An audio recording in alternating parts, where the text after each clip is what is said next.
जिन लोगों के सपने बड़े होते हैं यकीन जानिए वो जिद्दी बड़े होते हैं।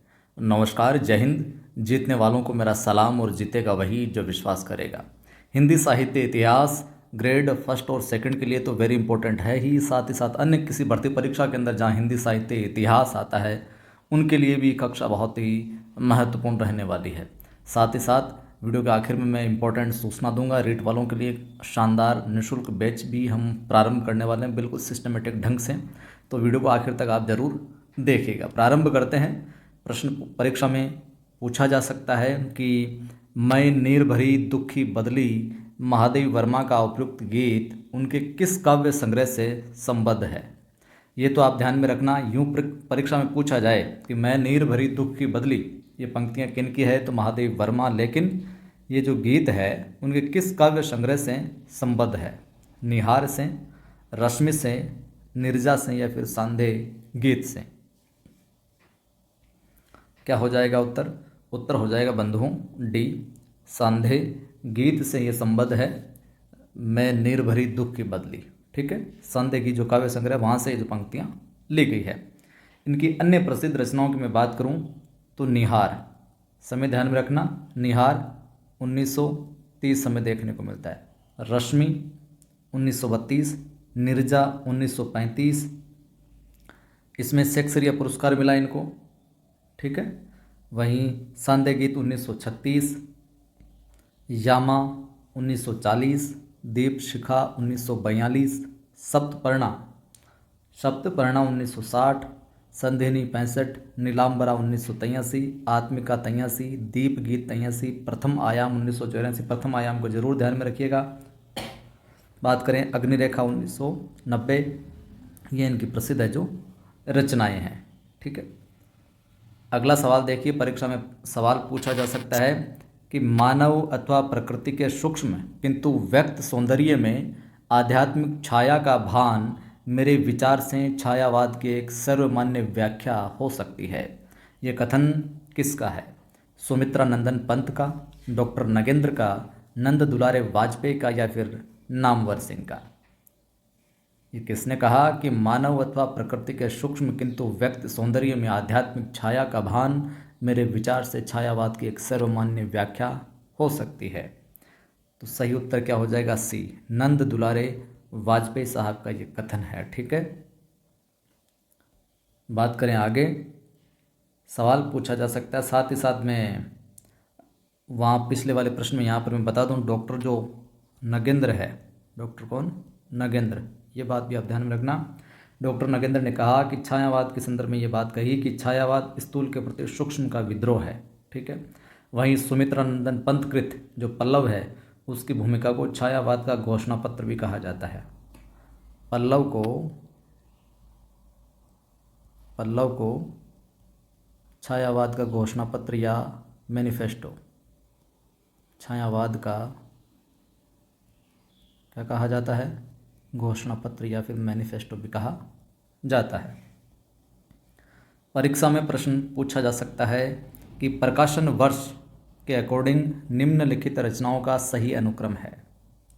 बताइए। एकांत संगीत, मधुशाला, सतरंगिनी, मिलन यामिनी, या मधुशाला पहले आएगी, सतरंगिनी, फिर मिलन यामिनी, फिर एकांत संगीत, या मधुशाला, एकांत संगीत, सतरंगिनी, मिलन यामिनी, या फिर सतरंगिनी, मधुशाला, मिलन यामिनी या एकांत संगीत?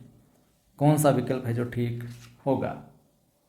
तो साथियों हमारा यहाँ पर सी विकल्प है जो ठीक होगा। कौन सा? सी विकल्प। अब सी विकल्प कैसे ठीक होगा मैं बता दूँ। जैसे कि मधुशाला है 1935 में मिलता है, ठीक है, एक नंबर पर। एकांत संगीत जो है 1939 मिलता है, ठीक है। फिर सतरंगिनी 1945 और फिर मिलन यामिनी 1950, ठीक है।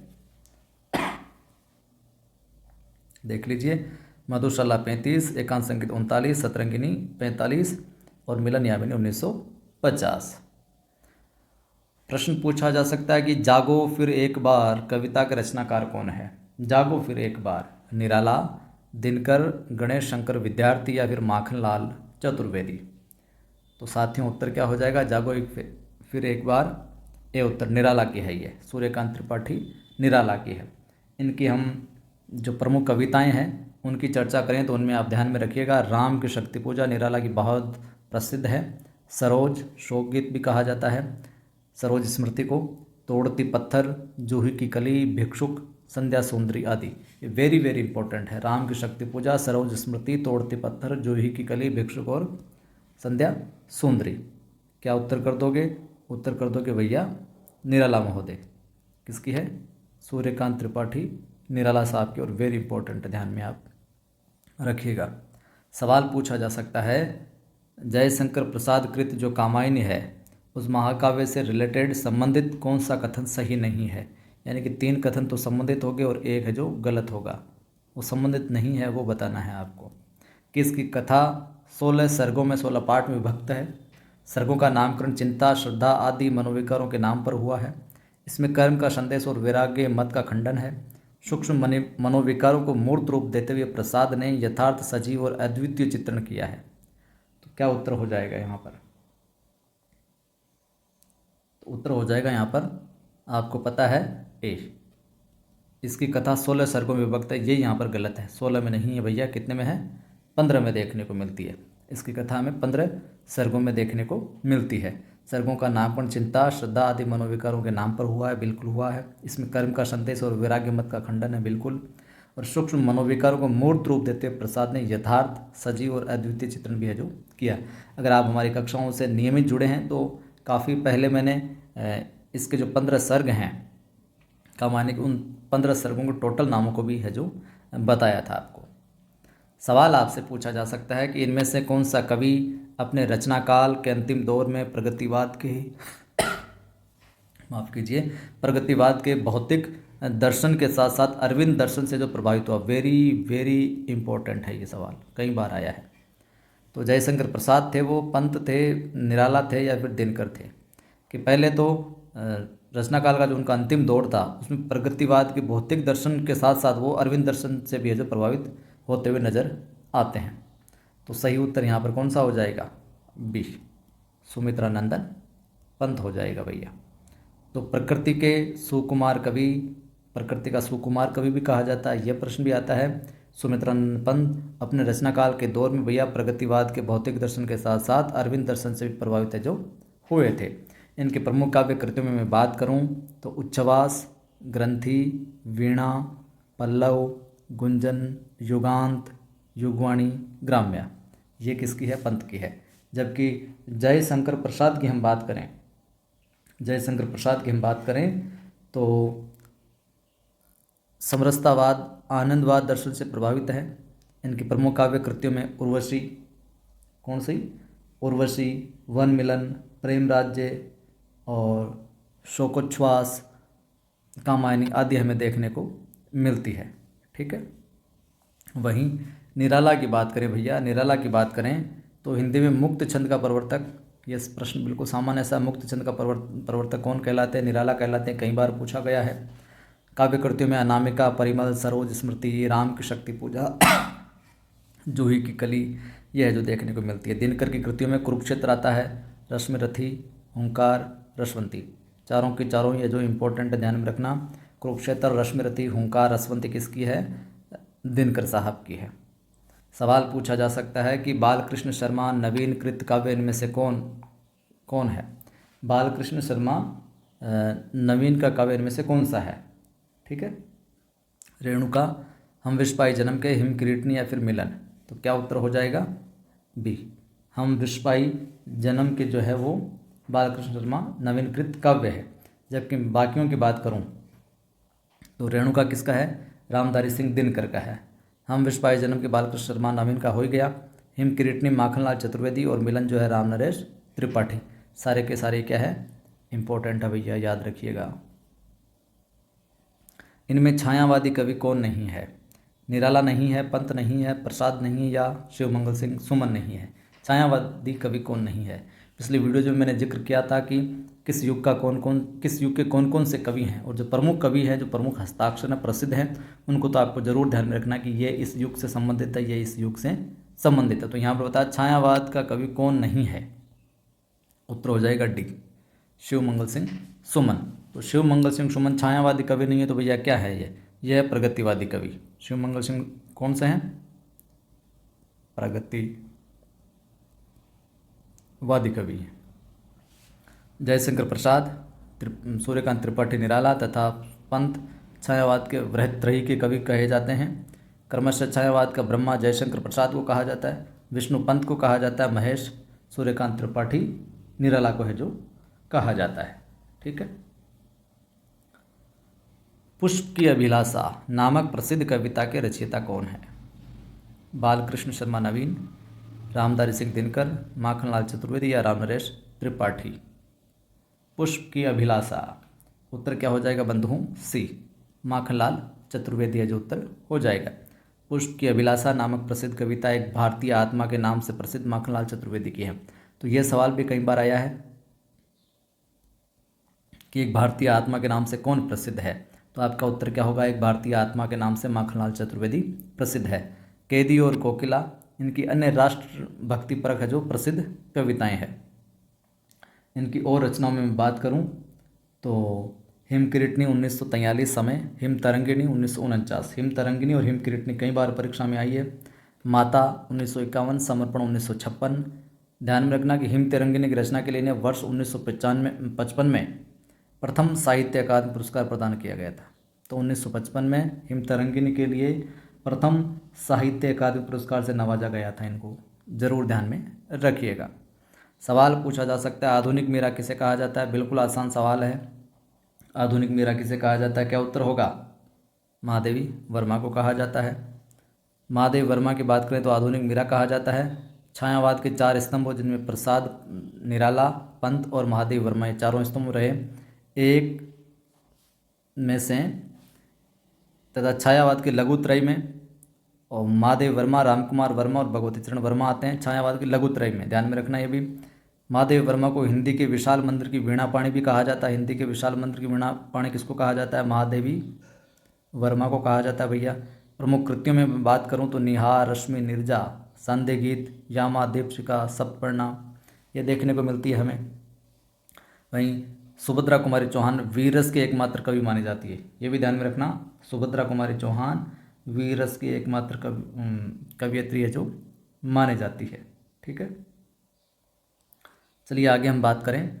अभी हमने जिक्र किया था प्रकृति का सुकुमार कवि किसे कहा जाता है? किसे कहा जाता है? क्या हो जाएगा प्रकृति का सुकुमार कवि? सही उत्तर हो जाएगा बंधुओं बी, पंत को कहा जाता है। अभी अभी हमने जिक्र किया था। तो सीधा सीधा यूँ भी सवाल है जो परीक्षा में पूछा जा सकता है। देखिए, जयशंकर प्रसाद की हम बात करें तो जयशंकर प्रसाद का उपनाम देखने को मिलता है कलाधर या झारखंडी। ये इस नाम से भी प्रसिद्ध है। जयशंकर प्रसाद किस नाम से? कलाधर या झारखंडी। निराला के विषय में बात करें तो निराला, महाप्राण, श्रीमान गरगत सिंह वर्मा, श्रीमान गरगत सिंह वर्मा, साहित्य शार्दुल इन नामों से हैं जो ये प्रसिद्ध रहे। सुमित्रा नंदन पंत की बात करें तो प्रकृति का सुकुमार या राजकुमार कवि, अप्सरा लोक का कवि, स्वर सिद्ध, गोसाई पंत इन नामों से भी जाने जाते हैं। वहीं हरिवंश राय जो थे वो बच्चन और जनता के बीच के कवि। ध्यान में रखना, हरिवंश राय बच्चन को जनता के बीच का कवि भी है जो कहा जाता है। सवाल है कि छायावाद को स्थूल के विरुद्ध सूक्ष्म की प्रतिक्रिया किसने कहा? अभी अगर व्याख्या देखी आपने तो इसका उत्तर जो आसानी से दे पाओगे। तो यहाँ पर उत्तर क्या हो जाएगा? छायावाद को स्थूल के विरुद्ध सूक्ष्म की प्रतिक्रिया डॉक्टर नगेंद्र ने कहा है। ठीक है, और ये कुछ और परिभाषाएं यहाँ पर, ये तो हो ही गया। शुक्ल ने कहा कि छायावाद शब्द का प्रयोग 2 अर्थों में समझना चाहिए, पहला रहस्यवाद के अर्थ में और दूसरा काव्य शैली या पद्धति के विशेष व्यापक अर्थ में। ये शुक्ल ने बात कही। वहीं रामविलास शर्मा नगेंद्र के उलट बात कहते हैं कि छायावाद, उलट मतलब थोड़ा और आगे बढ़ाकर, छायावाद स्थूल के प्रति सूक्ष्म का विद्रोह नहीं रहा है, वरन थोथी नैतिकता, रूढ़िवाद और सामंती बंधनों के प्रति विद्रोह रहा है। ये रामविलास शर्मा का मत है। रामकुमार वर्मा कहते हैं कि परमात्मा की छाया आत्मा में और आत्मा की छाया परमात्मा पढ़ने पर छायावाद की सृष्टि होती है। तो चारों के चारों कथन ही है जो वेरी वेरी इंपॉर्टेंट है। चारों कथन है जो बार बार परीक्षा में पूछे गए, आपको जरूर ध्यान में रखना है कि पेट पीठ दोनों मिलकर हैं एक, चल रहा लकोटिया टेक। इन पंक्तियों में व्यक्त की गई है क्या? कि अंध रूढ़ि की प्रतिक्रिया, पूंजीपतियों के प्रति घृणा, भिक्षुक वर्ग की दयनीय स्थिति या शोषक वर्ग की मनोवृत्ति कि पेट और पीठ दोनों मिलकर हैं एक, चल रहा लखोटिया टेक। तो भैया इनमें भिक्षुक वर्ग जो है उसके प्रति दयनीय स्थिति है उसको व्यक्त किया गया है। और ये पंक्ति किसके? सूर्यकांत त्रिपाठी, निराला की जो कविता है भिक्षुक वहाँ से ली गई है। तो त्रिपाठी की एक रचना है, सूर्यकांत त्रिपाठी, निराला। सवाल कि इनमें छायावाद की विशेषताओं से संबंधित कौन सा विकल्प सही नहीं है? छायावाद की जितनी भी विशेषताएं उनमें से एक विकल्प यहाँ पर ठीक नहीं है। आत्मानुभूति की अभिव्यक्ति, कल्पना की अतिशयता, सूक्ष्म के प्रति स्थूल का विद्रोह, सौंदर्य के प्रति अत्यधिक आकर्षण। उत्तर क्या हो जाएगा भैया? उत्तर हो जाएगा यहाँ पर अपना क्या? डी, सौंदर्य के प्रति अत्यधिक आकर्षण। बाकी छायावादी युग की जो साहित्यिक विशेषताएं, कल्पना की अतिशयता, रूढ़िवादिता, सामंतवादी परंपरा का विरोध, ध्वन्यात्मकता, लाक्षणिकता, सौंदर्यमय प्रतीक, विधान, आत्मानुभूति की अभिव्यक्ति, सूक्ष्म के प्रति स्थूल का विद्रोह, प्राकृतिक चित्रण, रहस्यवाद भी देखने को मिलता है, राष्ट्रीय जागरण की अभिव्यक्ति भी देखने को मिलती है। ये थी आज की कक्षा। और जल्दी ही रीट पात्रता परीक्षा जो जनवरी के अंदर बता रहे हैं, लेकिन जनवरी में नहीं, अगर जनवरी के सेकंड वीक में नहीं तो हमेशा जो होती आई है फरवरी के दौरान है जो ये हो ही जाएगी, तय मान के चलिए। तो रीट पात्रता परीक्षा का निःशुल्क बैच बिल्कुल सिस्टमेटिक ढंग से अपने यूट्यूब चैनल कवि आदि गणेश के ऊपर और जो नवसृजन क्लासेज है अपना उसके ऊपर, नवसृजन क्लासेज के ऊपर हम SST और साइकोलॉजी वगैरह करेंगे और कवि आदि गणेश के ऊपर हिंदी व्याकरण वगैरह, शिक्षण विधियाँ वगैरह वो करेंगे। तो इसकी 90 दिनों का जो ज़बरदस्त आप करें 90 दिनों का जो शानदार मास्टर प्लान होगा, कैसे क्या हम करेंगे सिस्टमेटिक ढंग से।